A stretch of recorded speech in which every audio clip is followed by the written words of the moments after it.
ദാസേട്ടൻ plant മോളെ മൂക്കുള്ള പാവ. മോള് കാണിച്ചേ എന്ത് പാവ വേണ്ടെന്ന്.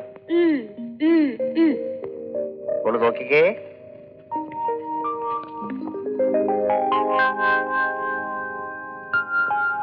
കണ്ടോ? അയ്യേ, ഇതൊരു കൊടവയറൻ. എനിക്ക് വേണ്ടിയത് ആനക്കുട്ടിയുടെ പാവയാ. അയ്യോ, ആനയാണോ മോള് കാണിച്ചേ? തൽക്കാലത്തേക്ക് ഇത് ആനക്കുട്ടിയെ നമുക്ക് പിന്നീട് വാങ്ങിക്കാം. മോളി സൂക്ഷിച്ചു വെച്ചേ.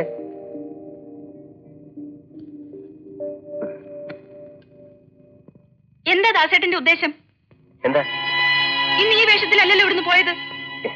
ഇത് ചുമ്മാ രസത്തിന്. രസിക്കലൂറെ കൂടുന്നുണ്ട്. ഇത് നല്ല സ്റ്റൈലൻ ഡ്രസ് അല്ലേ? ഇന്ന് എന്തായിരുന്നു സ്റ്റേഷനിൽ? സ്റ്റേഷനിൽ ഒന്നും ഉണ്ടായില്ല. പാട്ടും കൂത്തും ആയിരുന്നെന്ന് കേട്ടു. അതോ? അത് ഞാൻ എല്ലാം അറിഞ്ഞു. അതവരുടെ സന്തോഷത്തിന് വേണ്ടി ചെയ്തല്ലേ. മാത്രമല്ല, നല്ല താളബോധമുള്ള കുറെ പെൺകുട്ടികളും പാട്ട് പാടുകയാണെങ്കിൽ അതുപോലെ നൃത്തം ചെയ്യാൻ അറിയാവുന്നവരടുത്ത് പാടണം. ദാസേട്ടൻ കള്ളം പറയാനും തുടങ്ങിയിരിക്കുന്നു. ഇതുവരെ ഒരു മൂളിപ്പാട്ട് പോലും പാടാൻ അറിയാത്ത ആളാ പാട്ടിനെ പറ്റി പറയുന്നത്. അല്ല, സത്യം പറയാലോ, ഇപ്പൊ എന്നെ പറ്റി എല്ലാവർക്കും ഒരു മതിപ്പൊക്കെ വന്നിട്ടുണ്ട്.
പ്രിയപ്പെട്ട പപ്പന് തോറ്റിരിക്കുന്നു. 1000 വട്ടം കാണാൻ കൊതിയുണ്ട്. കാത്തിരിക്കുന്നു പപ്പന്റെ സെറീന. നാളെ കൂടെ കഴിഞ്ഞ അമ്പലത്തിലേക്ക് ഞങ്ങൾ കൂട്ടുവരണ്ടല്ലോ.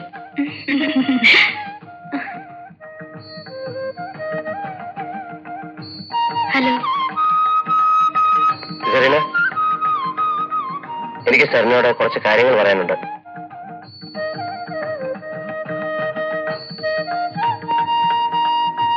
കേട്ടാൽ സെറീനയ്ക്ക് വിഷമം തോന്നുന്നറിയാം. പക്ഷെ ഇന്നെങ്കിലും അത് പറഞ്ഞില്ലെങ്കിൽ സെറീന കൂടുതൽ വിഷമിക്കും. നാളെ കല്യാണത്തിന് പപ്പൻ പന്തലിലെത്തുമെന്ന് പ്രതീക്ഷിച്ചിരിക്കാണ് നിങ്ങൾ എല്ലാവരും. പക്ഷേ പപ്പൻ വരില്ല. വരാൻ പപ്പന് കഴിയില്ല. നിങ്ങൾക്ക് വേറെ ജോലിയൊന്നുമില്ലേ മിസ്റ്റർ? ആരെങ്കിലും എന്തെങ്കിലും പറയുന്ന കേട്ട് ഇല്ലാത്ത വെട്ടിത്തങ്ങൾ എഴുന്നള്ളിക്കാണ് നിങ്ങൾ. ആരും പറഞ്ഞു കേട്ടിട്ടല്ല സെറീന, എനിക്ക് വ്യക്തമായിട്ട് അറിയാവുന്ന കാര്യമാണ്. ഇത് പപ്പനും ഞാനും തമ്മിലുള്ള കാര്യമാണ്. പോലീസ് ഇടപെടേണ്ട യാതൊരു ആവശ്യവുമില്ല. ഒരു പോലീസ് ഉദ്യോഗസ്ഥൻ എന്ന നിലയ്ക്കല്ല ഞാനിപ്പോ സംസാരിക്കുന്നത്. പറഞ്ഞാല് വിശ്വസിപ്പിക്കാൻ പ്രയാസമുള്ള ഒരവസ്ഥയിലാണ് ഞാൻ. പപ്പനെ നിങ്ങൾക്കറിയില്ല. പപ്പന്റെ ക്യാരക്ടർ അതാണ്. സ്റ്റേജിൽ പോലും പ്രോഗ്രാം തുടങ്ങുന്നതിന് തൊട്ട് മുൻപേ പപ്പൻ എത്താറുണ്ട്. എനിക്കറിയാം സെറീന, പക്ഷേ ജീവിച്ചിരിപ്പുണ്ടെങ്കിലല്ലേ വരാൻ പറ്റൂ. പപ്പൻ ജീവിച്ചിരിപ്പില്ല. ഒരു പോലീസ് ഇൻസ്പെക്ടർ എന്ന നിലയ്ക്ക് നിങ്ങൾ പറയുന്നത് വിശ്വസിക്കുന്നവരുണ്ടാകും. പക്ഷെ എന്നെ അതിന് കിട്ടില്ല. എനിക്ക് നേരത്തെ സംശയം തോന്നിയിരുന്നു നിങ്ങളുടെ ബുദ്ധിക്ക് എന്താ തകരാറുണ്ടെന്ന്. അത് ശരിയാണെന്ന് ഇപ്പൊ മനസ്സിലായി. ദയവായി ശല്യം ചെയ്യാതിരിക്കൂ.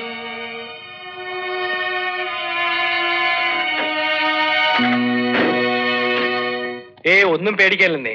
അയാൾക്ക് എന്തോ സംശയം തോന്നിയിരുന്നു, അത്രേ ഉള്ളൂ. എനിക്കൊരു ധൈര്യം കിട്ടുന്നില്ല. ആ രാത്രിക്ക് ശേഷം ഞാൻ സ്വസ്ഥമായിട്ടൊന്നും ഉറങ്ങിയിട്ടില്ല. ഇതെങ്ങാനും തെളിഞ്ഞാൽ? ഒന്നും തെളിയാൻ പോകുന്നില്ലെന്നേ. പപ്പൻ ഒളിച്ചു പോകാൻ തെളിവ് കൊടുക്കാൻ അവന്റെ കാമുകയുണ്ട്, അവളുടെ അച്ഛനുണ്ട്. ഒരു പരാതി കൊടുക്കാൻ പോലും ആളില്ല. പിന്നെന്തിനാ നമുക്ക് പേടി? അതൊക്കെ 2 ദിവസത്തെ കൂടിയേ കാണൂ. പപ്പൻ തിരിച്ചു വരില്ലെന്ന് പറഞ്ഞു കഴിയുമ്പോ അവന്മാരുടെ വിധം മാറും. No problem. റോഡ് മാറ്റി. ചന്തുങ്കൽ, വരണം വരണം. ഇന്ന് വൈകുന്നേരത്ത് കൂടി അറേഞ്ച്മെന്റ്സ് മുഴുവൻ തീരണം. അതിന് ഞാൻ കൂടെ നിൽക്കുക. ഞാനിന്ന് സെറീനെ കണ്ടിരുന്നു. ആ, അവള് പറഞ്ഞു.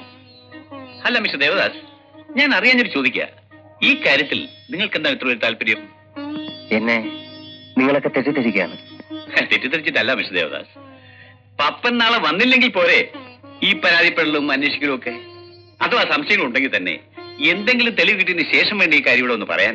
അത് മാത്രമല്ല, ഈ കളികളൊക്കെ അവന്റെ ഒരു പതിവാ. വെറുതെ സസ്പെൻസ് ഉണ്ടാക്കലും പ്രത്യക്ഷപ്പെടലും ഒക്കെ. അവൾക്ക് ഇന്ന് വലിയ വിഷമമായിപ്പോയി. നിങ്ങൾ മറ്റെന്തോ മനസ്സിൽ ഒളിച്ചു വെച്ചുകൊണ്ട് സംസാരിക്കാന്ന് പറഞ്ഞ് വലിയ ബഹളമായിരുന്നു. അറിഞ്ഞോ അറിയാതെയും പപ്പൻ പണ്ട് ചെയ്ത കുസൃത്തരങ്ങൾക്കൊക്കെ ഇന്ന് വലിയ വില കൊടുക്കേണ്ടി വന്നിരിക്കുകയാണ്. അങ്കിൾ, പപ്പനിവിടെ വന്നു പോയോ?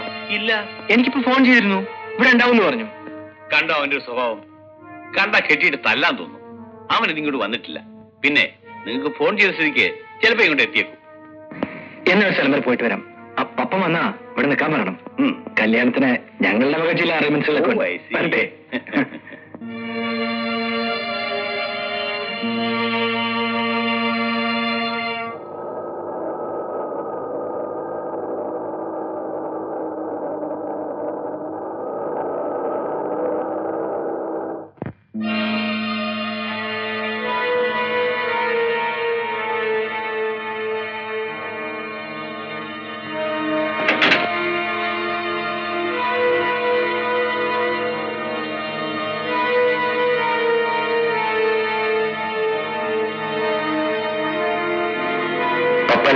നിനക്കെപ്പോഴാ ഫോൺ ചെയ്തത്? എനിക്കും ഫോൺ ചെയ്തിരുന്നു. എന്നിട്ട് നിന്നെ ശരിക്കൊന്ന് കാണണമെന്ന് പറഞ്ഞു. നിങ്ങൾക്ക് എന്താണ് വേണ്ടത്? അല്പം കണക്കൂടെ തീർക്കാനുണ്ട് പപ്പന്റെ വകയിൽ. അതിന് ഇന്നോടല്ലേ സാധിക്കൂ.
അന്ന് ആ കള്ളനെ പിടിക്കുന്നിടത്ത് ദാസേട്ടനും വല്ല അപകടവും പറ്റിയോ? ഇല്ല. ആ കുട്ടൻ ഓരോന്ന് പറഞ്ഞ് ഞാൻ പേടിച്ചുപോയി. നാളെ എപ്പോഴാ ട്രെയിൻ? രാവിലെ 10 മണിക്ക്. ഞാൻ വരുന്നില്ല. എനിക്ക് അല്പം ജോലി കൊടുണ്ട് ഇവിടെ ബാക്കി. ഇനി ഒരു ജോലിയും വേണ്ട. നാളെ നമ്മൾ ഇവിടം വിടുന്നു. അതിനൊരു മാറ്റവും ഇല്ല. അല്ല, ജോലി തീർന്നാലുടനെ ഞാനും നിങ്ങളുടെ നാട്ടിലേക്ക് വരാം. എന്തായി പറയുന്നത്? ദാസേട്ടൻ ഇല്ലാതെ ഞാൻ പോവില്ല. വെറുതെ വാശി പിടിക്കരുത്. എനിക്ക് വരാൻ പറ്റില്ലെന്നേ. എന്റെ സാഹചര്യം ഒന്ന് മനസ്സിലാക്കൂ. നിങ്ങൾ മാത്രം ഇപ്പൊ പോകൂ. പോയില്ലെങ്കിൽ നിങ്ങളുടെ അച്ഛന്റെ കാത്തിരിപ്പ് വെറുതെയാവും. ദാസേട്ടൻ എന്ത് പറ്റി? പറയാൻ കുറെ ഏറെ ഉണ്ട്.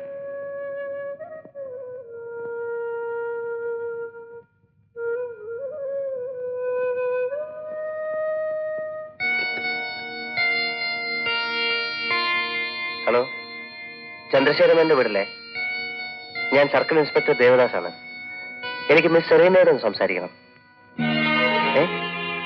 എല്ലാവരും കല്യാണ മണ്ഡപത്തിലേക്ക് പോയോ? എങ്കിൽ എനിക്ക് അവിടുത്തെ നമ്പറും തരുമോ?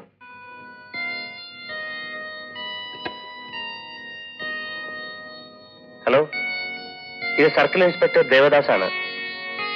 അവിടെ മിസ് സെറീന ഉണ്ടോ? ഒന്ന് വിളിക്കാം. ഞാനാണ് വിളിക്കുന്നതെന്ന് പറഞ്ഞില്ലേ?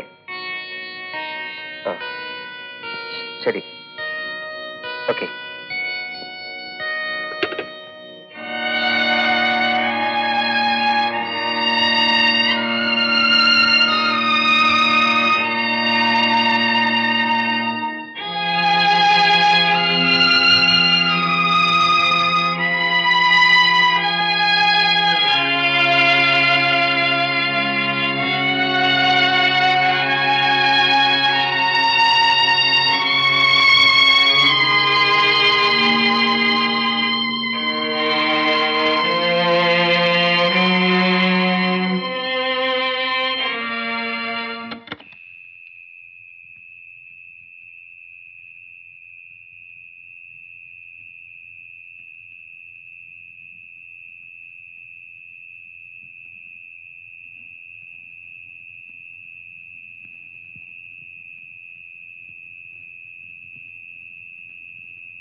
എന്താ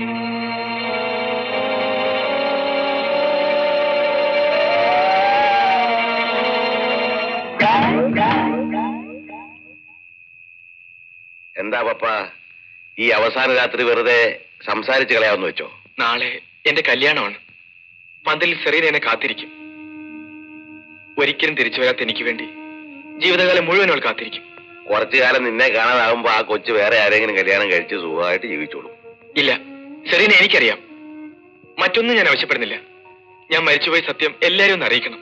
നീ കഴിഞ്ഞ ഒരാഴ്ചയായിട്ട് വിചാരിച്ചിട്ട് നടക്കാത്ത കാര്യം ഞാൻ വിചാരിച്ച അങ്ങനെ നടക്കും. എന്റെ ശരീരം അവരെവിടെ മറവ് ചെയ്തു എന്ന് പറഞ്ഞാൽ മതി. അതിനെ കിട്ടിയിട്ട് ഒരു കാര്യമില്ല. ഉണ്ട്, എനിക്കിനി അതുകൊണ്ടേ കാര്യമുള്ളൂ. എന്റെ മോട്ടോർ സൈക്കിളും ശരീരവും പുറത്തെടുക്കുക. അതുകൊണ്ട് എനിക്കെല്ലാം തെളിയിക്കാം. ഈ വക രഹസ്യങ്ങളൊന്നും പുറത്തു പറയാൻ ഞങ്ങൾക്ക് അധികാരമില്ല. ഇതെന്റെ അവസാനത്തെ അപേക്ഷയാണ്. നിങ്ങളെ ഞാൻ ഇനി ഒരിക്കലും ശല്യപ്പെടുത്തിയില്ല. അതൊന്നും പറയാൻ പാടില്ല പപ്പ. ഞാൻ ഈ അനുഭവിക്കുന്നതിനൊക്കെ കാരണക്കാരൻ നിങ്ങളാണ്. നീ ഇങ്ങനെ പറഞ്ഞ അങ്ങനെ? പ്ലീസ് എന്നെ സഹായിക്കണം. ആർക്കും ഒരു ഉപദ്രവമില്ലാത്ത ഈ സഹായം നിങ്ങൾ എനിക്ക് വേണ്ടി ചെയ്തു തരണം. നിനക്ക് വേണ്ടി ഞാൻ ആദ്യമായിട്ട് ഞങ്ങളുടെ നിയമം തെറ്റിക്കുക. നിന്റെ ശരീരവും മോട്ടോർ ബൈക്കും ഒരു ചെളിക്കുണ്ടി താഴ്ത്തിയിട്ടിരിക്കുക. എവിടെ?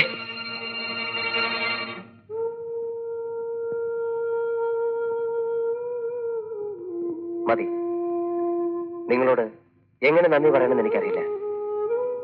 ഇനി ഞാൻ എല്ലാം തെളിച്ചോളാം.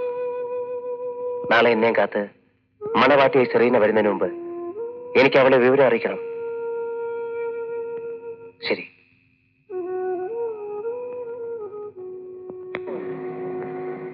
നിൽക്കൂ.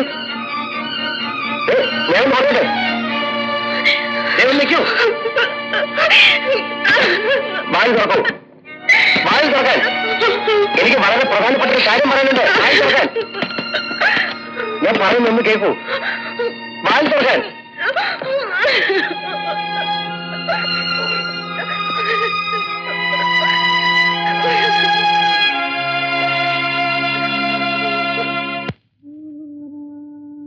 നിൽക്കൂ. എല്ലാം വിശദമായി പറയണമെന്നുണ്ടായിരുന്നു. പക്ഷേ എനിക്ക് മറ്റൊന്നും അറിയണ്ട. ദാസേട്ടൻ നാട്ടിലേക്ക് വരുന്നുണ്ടോ ഇല്ലെന്ന് മാത്രം അറിഞ്ഞാൽ മതി. നിങ്ങൾ സമാധാനമായി പോകൂ. അത് പറയാനേ എനിക്കിപ്പോ കഴിയും. എന്റെ സ്വൈരവും സമാധാനം ആരും നോക്കണ്ട. എന്നോടും കുഞ്ഞിനോടും അല്പമെങ്കിലും സ്നേഹമുണ്ടെങ്കിൽ ദാസേട്ടൻ സ്റ്റേഷനിൽ വരണം. ഞാൻ കാത്തിരിക്കും. വാടി ഇവിടെ.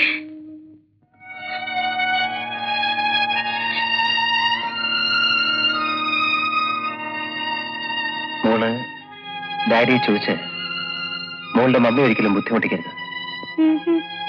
ഡാഡി എവിടെയെന്ന് മുത്തച്ഛൻ ചോദിച്ചാൽ മോളെന്ത് പറയും? എന്താ പറയണ്ടേ? ഡാഡിക്ക് തിരക്കാണെന്ന് പറയണം.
ഒടുവിൽ പപ്പം വന്നു.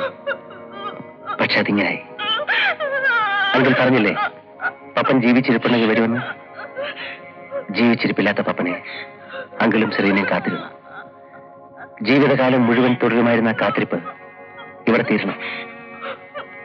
പണ്ട് അപകടത്തിൽ അങ്കിളിന്റെ ഭാര്യയും ഏറ്റവും അടുത്ത സുഹൃത്തുക്കളും നഷ്ടപ്പെട്ടിട്ടും അങ്കിൾ ജീവിച്ചില്ലേ? പപ്പനും സെറീനയ്ക്കും വേണ്ടി ജീവിച്ചു. അതുപോലെ ഇനിയും ജീവിക്കണം. സെറീനയ്ക്ക് വേണ്ടി. നിങ്ങൾ സന്തോഷത്തോടെ കഴിയുന്ന കാണാൻ പപ്പന്റെ ആത്മാവ് എന്ന് ഇവിടെ തന്നെ ഉണ്ടാവും. സാർ, റെയിൽവേ സ്റ്റേഷനിൽ കൊച്ചമ്മ കാത്തു നിൽക്കുന്നുണ്ടാവും. സമയം പോണു. എന്റെ സമയവും തീരെയാണ് കുട്ട. ഇനി അവരെ കൂടെ ഒന്ന് കാണണം. അതിനാണ് ഞാൻ പോകുന്നത്. കാണാനാവുമോ എന്ന് തീർച്ചയില്ല. എനിക്ക് കാണാൻ കഴിഞ്ഞില്ലെങ്കിൽ അവരെ കാണുമ്പോൾ കുറ്റം പറയണം. ശാന്തിയോടും മോളോടും ഞാൻ മാപ്പ് ചോദിച്ചിരുന്നു.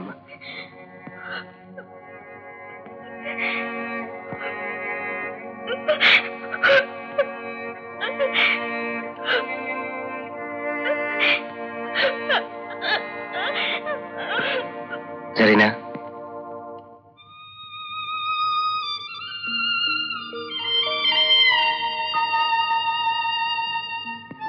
ഇനിയൊരു ജന്മമുണ്ടെങ്കിൽ നിന്റെ പപ്പൻ നിന്റെ കൂടെ ഉണ്ടാവും.